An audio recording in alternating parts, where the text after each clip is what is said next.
What up, Salvador Briggman here. Welcome back to the Crowdfunding Demystified podcast. On this show, every single week, I bring to you the cutting edge, what is working in the trenches when it comes to crowdfunding, what successful entrepreneurs are doing, what creators, artists, innovators are actually doing when it comes to executing and raising money using crowdfunding. So that could be on Kickstarter or Indiegogo, that could be on equity crowdfunding websites like WeFunder or Start Engine, you name it. Even nonprofits and causes occasionally will have on this show. And really the goal is that you walk away from these episodes loaded with value. You come away feeling like you know what you can do in order to actually have an effect on your funding meter when it comes to getting backers, when it comes to driving traffic, when it comes to fulfilling your orders, like all these things, you actually walk away with tangible results. And to me, like, dude, the reason why I love this and why I love to educate on this topic is that in school and like in so many different areas of my life, I just feel like there isn't a lot of good education out there. And when I stumbled into the crowdfunding industry back in 2012, that was one of the biggest things that I saw that was missing. And I made it my mission, my objective to really provide a next tier or top-notch, if you will, education for beginning creators that are out there. And I've been doing that religiously since 2012, whether that's with my blog, CrowdCrux, or my podcast, or my YouTube channel, or my Instagram, or wherever, with my books, my courses. I really try to bring to you information that's going to change the world, that's going to allow you to get out a product so you can make a dent in the universe and really help you reach your full potential. So today's episode, I try to bring on a variety of different creators and entrepreneurs from many different categories. You'll notice that in the shows. We have some tabletop games. We have some in the music category. We have some in the physical product design, gadget, tech, gizmo category. Today is actually an at-home kind of a product. And this is actually really interesting. It's a magical LED houseplant. So this individual, this creator actually raised money initially on Kickstarter, did $165,000, a six-figure Kickstarter campaign for Fluora. And then they came back to Indiegogo and they decided to launch a campaign and they raised money for Fluora Mini and they've raised $200,000 plus for this campaign. On today's Candid podcast episode, not only are you going to discover what went into that successful raise and how you can copy it or kind of use some of these methods in the same way, but also how this individual kind of, in my opinion, they beat the odds. Being an artist is so hard to pair with being a business owner, but they were actually able to do this. And they share with you how they were able to break through that mold to not only be an artist, a visionary, someone who really has fallen in love with sound and music and color, but has been able to actually form a business out of that and to spin that off as well when it comes to physical products, which they're now selling across the nation. So really cool, really exciting. And I feel so lucky that I get to speak to some of these successful creators, and hopefully you kind of as a fly in the wall, you're also taking some notes, you're also listening, whether you're going to school or you're commuting, you're on the subway, you're driving, right? You're going for a run, whatever it is. I really appreciate you and your time. And if you do want to kind of make more use of that time, you really want to become a student of the craft, you want to understand the mechanics of crowdfunding, I got two quick resources for you before we get into today's show. The first resource is you can go and check out my book, The Kickstarter Launch Formula. Now, we throw around that word Kickstarter a lot, but the tactics, the teachings, the methods that I talk about and share and reveal in that book apply as well to Indiegogo. And I have a whole section as well on Indiegogo specifically. So if you're interested, go and check out the Kickstarter launch formula at crowdcrux.com/Kickstarter audio. That link will take you to the audible version of the Kickstarter launch formula. You can download it. You can listen to it. You can get a free copy if you also get a free 30-day trial of Audible at crowdcrux.com/Kickstarter audio. And I will also include that link in the show notes. The other quick link I have for you is just because we've been getting so many new people who've been listening to the show. And I love it, dude. I love when we get new people, new exposure. It means that we're influencing more people to create great products, which then impacts the world for the positive. And it's kind of like a cool ripple effect, if you will, and also like kind of like a nice like karmic cycle of just greatness, right? So if you are new and you really want to understand what goes into a powerful campaign, specifically how to hit your funding goal quickly, how to actually leverage other kinds of opportunities, for example, media mentions, social media, influencers, what do you do when it comes to your video, your campaign page, all the the things that go into a successful campaign, and you want to receive this bite size every single week in your email inbox, you can join my free Kickstarter course at crowdcrux.com/Kickstarter. That link is crowdcrux.com/Kickstarter. Just enter your name and email, and you'll start getting some emails from me at crowdcrux.com/Kickstarter. And again, these also apply to Indiegogo. Okay, brothers, let's get into, and sisters, let's get into this podcast and really discover how this individual was able to raise over $200,000 on Indiegogo for more than 800 backers, as well run a six-figure Kickstarter campaign, build a brand from scratch, get a completely new product out there in the high-end category, and all while also coming from even different genre, I would say, than being a business owner. For aspiring business owners, if you ever want to quit your job, you want financial freedom, I think this is a great episode, and as well, really understanding how to get something out there to the masses using crowdfunding. And it's coming up right after this. Hey guys, welcome back to the Crowdfunding Demystified podcast. Today we are speaking with a creator who's been able to raise over $200,000 on Indiegogo for Fluora Mini, the magical LED houseplant. This campaign has attracted more than 800 backers, and we are lucky enough to have the creator here himself on the show. Aaron, welcome to the podcast. Hi, Salvador. Thanks for having me. Definitely, man. Maybe you can start by filling in some gaps in that intro. Let the audience know more about you and what you've created. Sure thing. My name's Aaron. I'm from San Diego. I run a company called Color+Light. We're based in Oakland, California. So we come from the world of immersive LED art experiences. So we cut our teeth creating large art installations for events, concerts, real estate companies, and cities. So we were kind of in this like agency design art fabrication world for many years. And we would put up these art installations that really moved people and made them so happy and brought them together. So many people kept on asking us, hey, like, can I get something for my home? Is there something I can take home with me? And the pandemic, COVID gave us the opportunity to really sit down and focus on bringing our technology and our experiences into the home. So we kind of repackaged these immersive installations as a home lighting product. And in terms of your role at the company, so you say we, do you mean you and a founding team, or how does your role play into the company? Totally, yeah. So it's my co-founder and I are the main two people at Color+Light. We used to work with a company called Symmetry Labs before we started Color+Light. That was just an art agency, not a consumer business.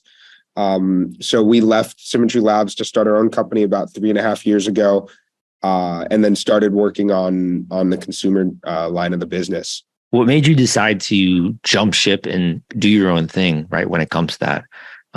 Being an artist and being a business owner, right, they're kind of different skill sets. Like, what made you really decide to go out on your own?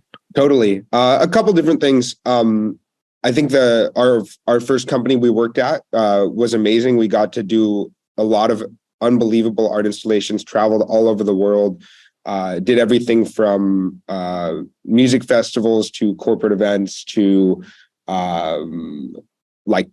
big artist tours, lighting design for big artist tours, and public art, truly public art for like cities and public spaces. But the company was essentially kind of winding down after being around for about 7 years. And so it gave my co-founder and I an opportunity to go out and do our own thing, which was super exciting. Well, most folks I feel like would be like, just going to get another job, get another gig, right? Do something else. Why do your whole own thing? Like, why create a company? Have you always wanted to do that, or is that more of a recent thing? Yeah, for me, I've always wanted to be an entrepreneur. Maybe not since I was a kid, but like since around the time I was graduating college. Around the time I was graduating college, I wanted to make a physical product in people's homes. And I started to explore that space, and I fell in love with LEDs. I love art, technology, music, and LEDs were just a perfect combination of all of those things. So as I was starting to build my own product ideas, it was more of like a LED wristband for concerts type of thing. I just was young, and I realized how insanely difficult it is to build custom hardware. And so I ended up meeting some folks that made art installations that were in the space, and their technology was so much further than where I was at. So I just said, hey, let me come, work for you guys. And I did that for a couple of years and learned a lot about the industry, learned a lot about manufacturing, what it actually takes to make custom hardware. And all of those things I learned, I was able to take into actually starting my own company. And then when the time was right, actually finally getting to go back and begin to realize the dream I had when I was younger of actually making a product. Super cool. Super cool. When it comes to that, I think it's a very unique kind of business, and also the way in which you're using art. What got you passionate in that? Like, why is that something that, not, no pun intended, like lights you up, right? But why are you passionate about that? Yeah, I think it came from curiosity, and it came from like not letting like, I guess, the limitations of the corporate world, like, stifle my creativity and innovation. I was just like thinking about like, I want to do the most interesting thing I can possibly do. I want to do something that makes people really happy, brightens up their days, reduces their stress, and something that I truly love and am passionate about. And so, it came down to LEDs, and like, I grew up playing music, play the drums, piano, guitar. I love technology. I loved consumer products. And yeah, LEDs were just kind of this like perfect marriage of all of my interests and my skill set, and something that was so exciting and fascinating to me. And so to work in that space, and then finally, getting to realize that, hey, actually LEDs with natural form factors are striking a special chord with people that we couldn't hit with just like LED strips and like more industrial form factors like LED bars or geometric shapes. And then thinking about what can we put in people's homes, and then realizing, oh wait, like people already have plants inside their homes. What if we did a digital version of this?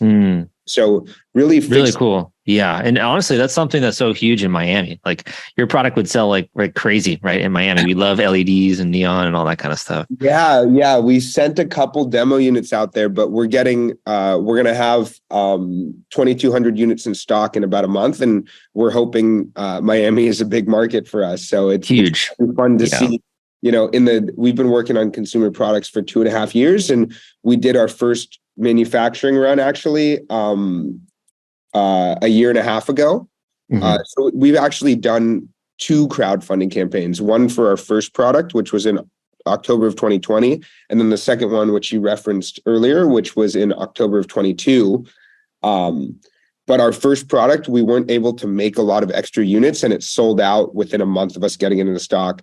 This time, we actually have a large amount of units that we will have in stock. So it's really exciting for us to actually sell through the units and like actually begin to build an actual business and have a business model that turns over, rather than just being a company that like, oh, we do one Kickstarter, we make one batch of product, and then, we don't have a plan for after that. I think we learned a lot from the first campaign, so that this time we actually have something that can scale and grow, and we're ready to hit the ground running.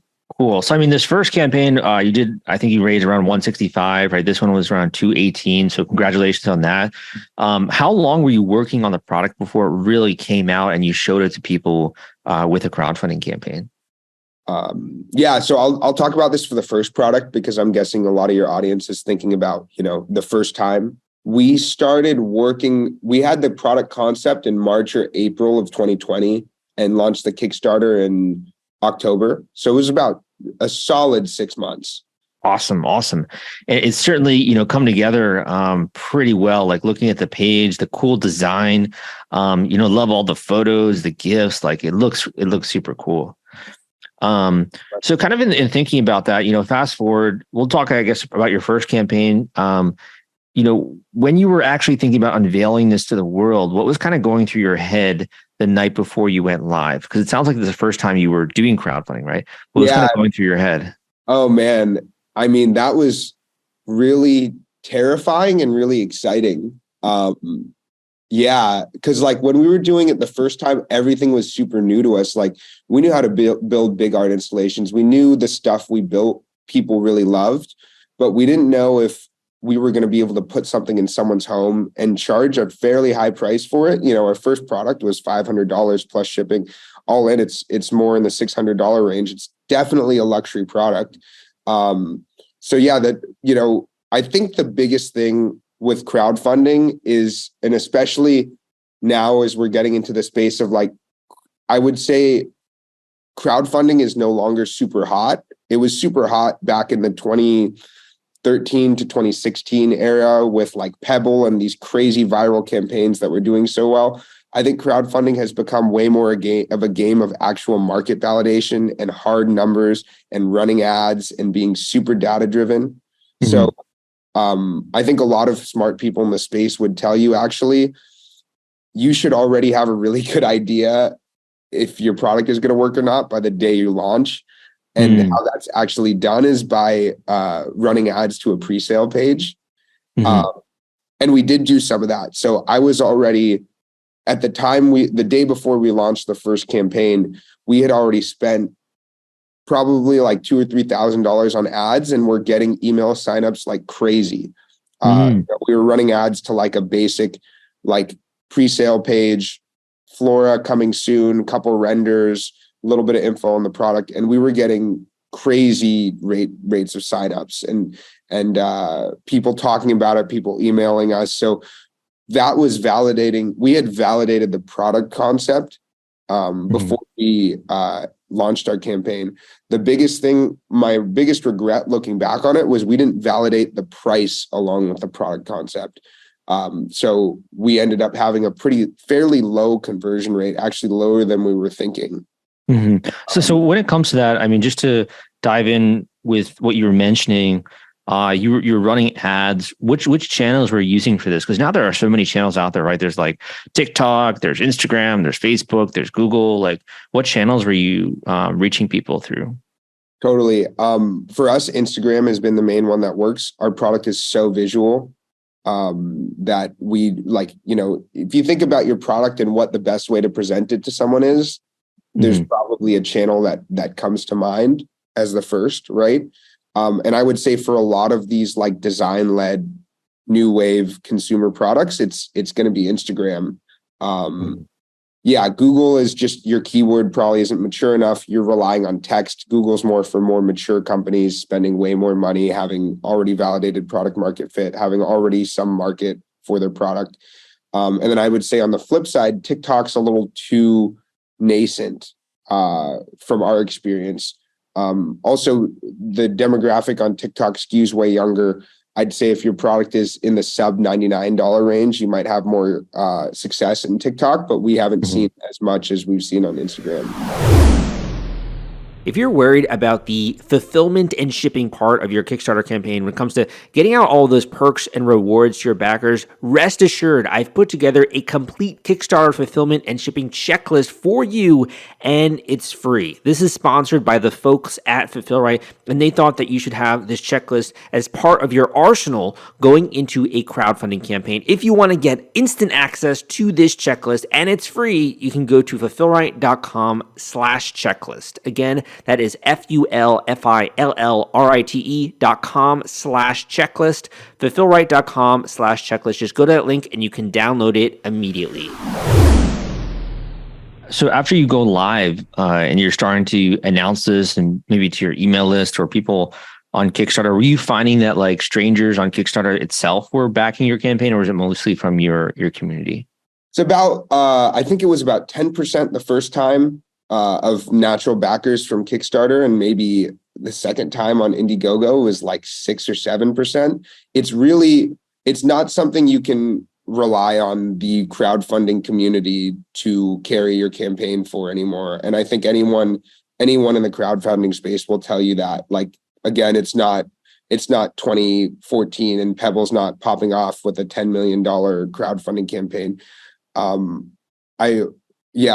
Unfortunately, I would say thinking that you're going to rely on something like that is not a very smart way to run your campaign. I would say if you don't have a solid amount of money to spend on advertising, it obviously depends on what your goal is and how much money you think you need to make a manufacturing run. But if you I don't think there's campaigns that go over 100K these days without spending a lot of money on advertising. Got it. So make sure you have validation ahead of time. Make sure you have a budget when it comes to ads. Why do you feel like it connected so well, with people around the world? But with the Kickstarter folks, it seemed like it didn't have that kind of oomph. Do you feel like there's a reason behind that, or? Yeah, I think there's a couple things. I think the product connects well with people because it is truly a singular product in the world. It's not like, unique, this is a wallet with a new zipper pocket. It's not like, this is a shoe that has a new kind of leather. Like, this is truly like a new type of product. It is a smart light, you could call it, but it's also a digital art piece. It creates life in your space. It brings your space to life. It can invoke so many different moods. So I think that's from like core principles. That's what created a lot of buzz around the product is truly something that is unique and singular in the home. Yeah, I would agree with that. I mean, it's so cool looking, and I've never seen anything like it before, right? So it's definitely unique in that way. Yeah. The second part of it is I just think that like, unfortunately, the crowdfunding market is just like it's past its heyday, unfortunately, is what I would say. I think a lot of early adopters have been like, so, when these platforms first came out, so it was so cool for people to have excitement of like buying a new piece of technology, being a part of the journey. A lot of innovation was happening in startups and product design. There was also like a healthier hardware startup ecosystem. There were all these accelerators, all these hardware VCs, and a lot of that has kind of dried up in the last 5 years. And on top of that, a lot of these early adopter types of people, they've maybe backed 10 projects, let's say, but they've gotten burned really badly on a couple. 8 out of 10 were amazing products that delivered fully and they met all their expectations. But 1 or 2 of them took their money and ran out of money before they were able to deliver a product or delivered a subpar product. And as an early adopter, it's a lot of faith when you're taking a risk of, hey, I'm going to give this group of people that I don't know a bunch of my money and maybe get a product 6 to 12 months later. Yeah. I mean, especially when you're investing, right? Like $500 or $600. Like that's also, that's a huge risk. Yeah. Yeah. And so if you get burned once, you're done, I think. So I think a lot of the early adopter market was saturated by these platforms, but a lot of people I know have been like, oh yeah, I used to love Kickstarter, but I've been burned a couple times and I just don't buy anything off there anymore. Do you feel like there are any ways to build credibility into the campaign to try to safeguard against that, or to try to almost like be like, hey, we can actually deliver on this, or hey, this is legit? Do you feel like there are any ways to do that? Yeah, totally. Incrementally, it might help you increase your conversion rate a little bit. First is talking about your team's background, that you have delivered something complex before, that you have the manufacturing of it thought out. It's not just the design, that you actually have the engineering, manufacturing. Who are you going to use? Where is it going to be manufactured? How are you actually going to make 500 of these? Yeah. A lot of times when creators are launching it, they're like, well, I've got a great looking prototype, but I've never made 500 of something before. I've never made 1,000 of something before. I don't have factory relationships. So yeah, I would say team and diligence, and just like hitting them over the head with the amount of work you've done, like, letting them know like, hey, we actually have thought this out. Here's some documentation to prove it. A lot of well said. Yeah. A lot of people don't want to share what's under the hood of their product. They want to keep the magic. I don't necessarily believe in that. Yeah, the more that you share, the more you can have a conversation, right? And even if there are shortcomings, right, you can be more transparent about it. Exactly. And I've found that you're dealing with early adopters anyways with pre-sales. Like, early adopters will read every word. They will look at an engineering drawing. Like I've just found that we're all a bunch of nerds. Yeah, exactly. Everyone's a nerd, and like the more information, the better, obviously. Yeah, for sure. I mean, one other thing I would add to that, we've been having a lot of people who've done successful campaigns partnering with influencers, and kind of lends this other, I guess, realm of like credibility if they're like a well-known influencer. So that would be another idea. Yeah, totally. Influencer marketing is huge. is huge as well. And also like maybe trying to wait as long as possible before you start the crowdfunding campaign. You see a lot of companies that do really well with crowdfunding, like almost being ready to hit the start manufacturing button right after their crowdfunding campaign is done. So I think the longer you can wait to start your crowdfunding campaign, the closer you can get to the product engineering and design. You could call it phase. Your engineering validation testing, your production validation testing, and at that time launch your Kickstarter. That's probably one of the smartest things you can do, when you can tell someone it's actually going to be 3 months instead of 6 to 9 months before you get your product. Well said. Well said. So all this being said, I mean, you have had a successful campaign on Kickstarter and as well on Indiegogo. What did this mean to you guys? Like, is this validation? Is this people that are going to spread the word? What did it mean for you being able to have these 2 successes under your belt? Yeah, it's the biggest thing is it's validation. Like knowing that the product has a market, knowing people actually will take out their wallets and spend on it. The biggest thing it gives us is like, oh yeah, we're headed in the right direction. Let's keep on putting our company resources into this consumer product line. We have another arm of our business. We could be focused on growing that. We could be doing, something else with our time and money and effort. But the validation of like, oh yeah, people want this in their homes. People are willing to take out their wallets and pay for it. It gives us justification of going down the road still. So that's the biggest part. And then number 2, I would say, is just the capital to actually manufacture the product. 100%. Yeah. These types of businesses are so capital intensive, and the cash flow problem is really real. Definitely can see that. So one other question here, I think you've been extremely transparent, and I really appreciate that. And I love that, the fact that we're getting many different opinions. So what would be your take on your experience with Indiegogo versus Kickstarter? I'm sure you enjoyed both of them, right, to a degree. What was kind of your take on the difference there, or do you recommend one over the other? Yeah. After doing both, I would say Kickstarter has the bigger audience for sure. It's the bigger brand name.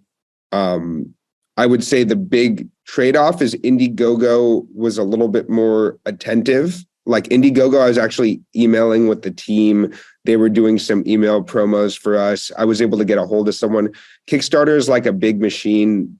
I'd never talked to a single person there when we were doing our first campaign. And that might have changed because they got a new CEO.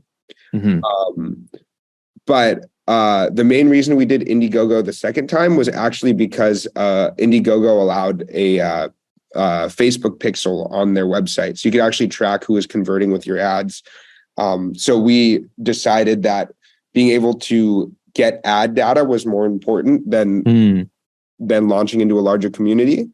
For the time. I believe that's also now available on Kickstarter as well. So that's what I was going to say is now Kickstarter's a new CEO. They just launched the Pixel.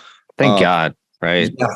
Yeah. Been long enough. So crazy. It's so crazy. It took them so long to do this because they were just like losing. Like that was the singular reason why so many people were not launching on Kickstarter. So it's so crazy. They were just like leaving money on the table for years. But I honestly, now that Kickstarter has that, I would recommend Kickstarter. I think the community is like 3 to 4 times bigger on Kickstarter. And it's just a bigger brand. People that know nothing about crowdfunding will recognize the name Kickstarter. Whereas if you say Indiegogo, they're like, huh? What? Yeah. Definitely understand that one. So, I think we launched our campaign like 1 month before they added the Pixel, our second campaign before they added the Pixel to Kickstarter. But if I could go back in time, I would have probably done the second one on Kickstarter. So you have many different disciplines, right? In that you're an artist, you're a creator, you're an inventor, you're an entrepreneur, you're a business person. For you, what's been the most rewarding piece of this journey? You jumping ship, doing your own thing, having this new product that's out, people are buying it, right?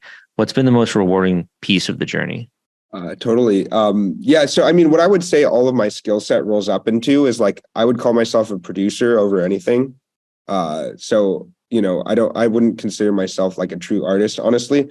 What I do is I make an idea come to life, and like the process of doing that, and then such an artist answer. the process of like making something come to life from like an idea, a concept, a sketch, a rendering to, whoa, I have 1,000 of these sitting in our office. We're going to ship these to people's homes, and then shipping them into people's homes and getting like all of the love and just positive feedback of like, people really are developing emotional connections to what we do, be it art installations or products in their home. And it legitimately makes people happy. And getting to go through the creative process and then end up with something that sits in somebody's home every day, and they get home from work and they sit, maybe with their wife or husband on the couch, watching some TV, just enjoying each other's company. And they have this really nice ambiance that we've created in their space. And it really adds a lot to their life. That's the most fulfilling part of it to me. And I hope we can keep on doing this and expand the company and expand the product line to make more people happy, bring more people joy. Well, one other question on that. I do think that there are a lot of people who do fall into that artist category who kind of struggle to bring their ideas to life in the way that you have. Do you have any advice for people like that who you see are really talented, right? They have incredible ideas, but they just struggle bringing it into the real world. Do you have any thoughts on that? Yeah, totally. I actually come from a lot of that environment. Being in the San Francisco Bay Area, there's a ton of Burning Man artists, a ton of LED artists that are so incredible at what they do, but never get past what I would call the maker phase. And I think it's starting. I think the biggest shift in mindset you can make is, unfortunately, and this is going to be really hard for people to do, thinking of themselves as a business person versus thinking themselves as an artist. If you don't filter everything through the business perspective and lens, you will never get away from being just a maker. And a lot of that is going to be making serious compromises on your art in order to make something that's completely simplify what you're doing, take just the essence of it out, make it cheaper, make it simpler, make it more streamlined, and then actually going out and doing the hard work of validating the product concept, raising the money, doing all the basic blocking and tackling.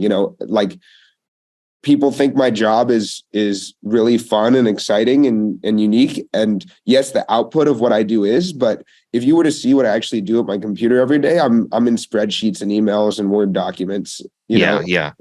Would it be safe to say an artist is just focused on creating for themselves and like their own indulgence to a degree, right? If other people appreciate it, great. If not, that's okay. A producer is more focused on, yes, using the art, but really thinking about the end customer and how all the stakeholders are enjoying that experience, right? Yeah, totally. I think a lot of artists get stuck in like, they compare themselves to like artists at the top of the game, where artists, if you're an artist at the top of your game, you have a manager, you have a team behind you, you can afford to just be super creative all the time, and all of the legwork around you is going to be done.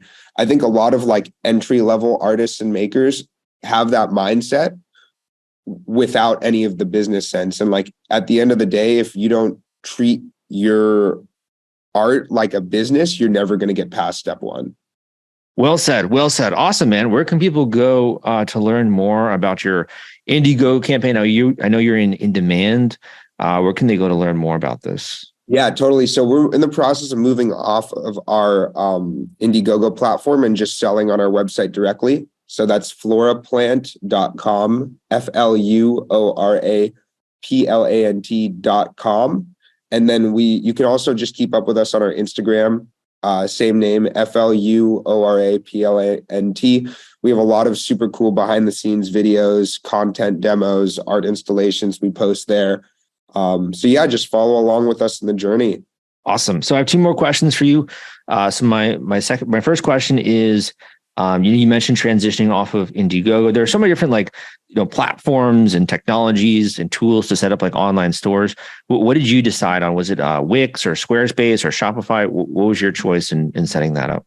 Yeah, we just went into Shopify. It's just the healthiest ecosystem. It's the most streamlined. It's, I think, most successful like upstart e-commerce websites are now done through Shopify. They just have this incredible app ecosystem of like anything you want to do with your store, there's probably an app that's already created for it and can help you streamline it versus like a Wix or a WordPress, which is a little bit more like DIY.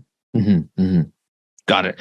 And my final question for you is, and you can speak directly to the listeners, and we can kind of end on this note.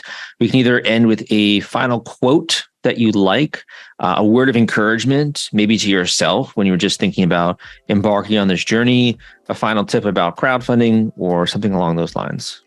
Yeah, I mean, I don't have anything like crazy magical to say. I would say the main thing that's going to separate you from the successful entrepreneur from the one that's unsuccessful is just grit.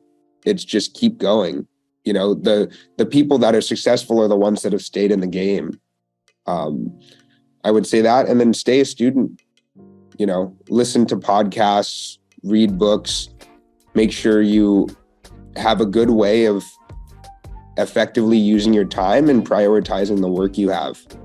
Because that's one of the biggest problems I find entrepreneurs have is they don't have a way to prioritize the work and get to the essence of what moves the needle and be effective in that way. And that compounds into building something that's meaningful or just kind of like floundering around and not really getting anywhere. Well said. Thank you so much for coming on the show, Aaron. Look forward to seeing your product out in the wild, hopefully one day here in Miami. And I hope you do another crowdfunding campaign. We'd love to have you back. Yeah, we'll be in stock in early August. So check us out. Thanks for your time, Salvador. This was super cool. Always love doing these. Thank you for listening to this episode of the Crowdfunding Demystified podcast. Again, my name is Salvador Briggman. I hope you enjoyed today's episode and at least got a little bit of inspiration of how whether you are a designer, a creator, an artist, a business person, an inventor, an engineer, that you can get something out there too. You can blow past your funding meter, whether you're trying to do a $50K campaign or a 6-figure campaign or even a 7-figure campaign. This is possible. Growing a brand from scratch online, 100% is possible nowadays. You just got to get access to the right information, the right people, know the strategy to do a campaign. And that's exactly what I try to teach on this show, really using case studies, right? Using real world examples and really trying to understand what goes behind the scenes of a successful crowdfunding raise.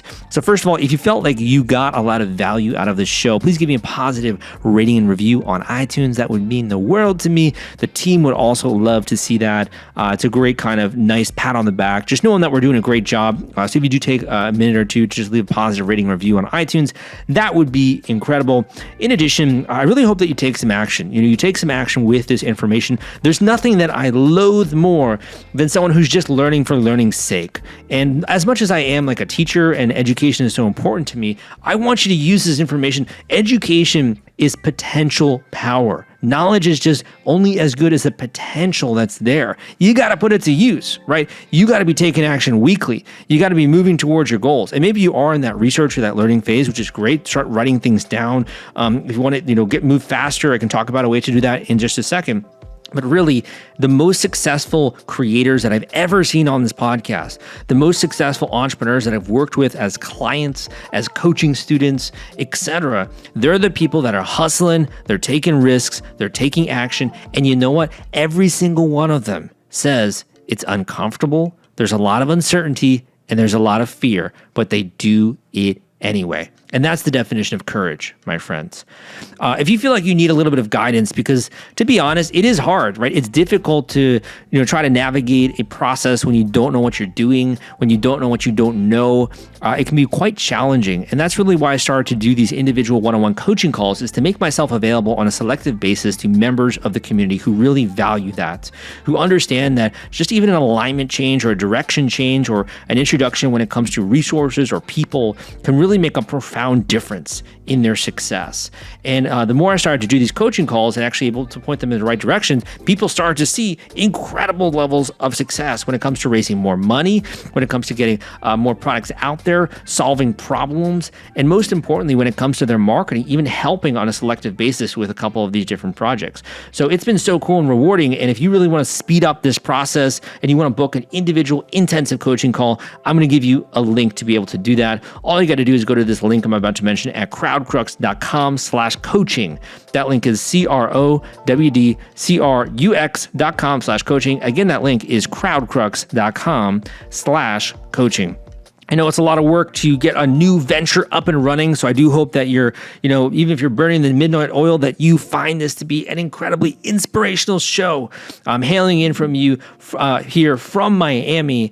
I'm excited for the potential that's out there. I'm telling you, I'm seeing so many incredible campaigns being funded every single week, and it's going to be no different next week. You're also going to get a really incredible success story, so make sure you stay tuned wherever you're listening to this. You're listening to this in the United States or around the world. I'm really always feel so grateful for members of the community who are taking action, that are part of the Crowdfunding Demystified community. Thank you so much. My name is Salvador Briggman, and I will see you next time.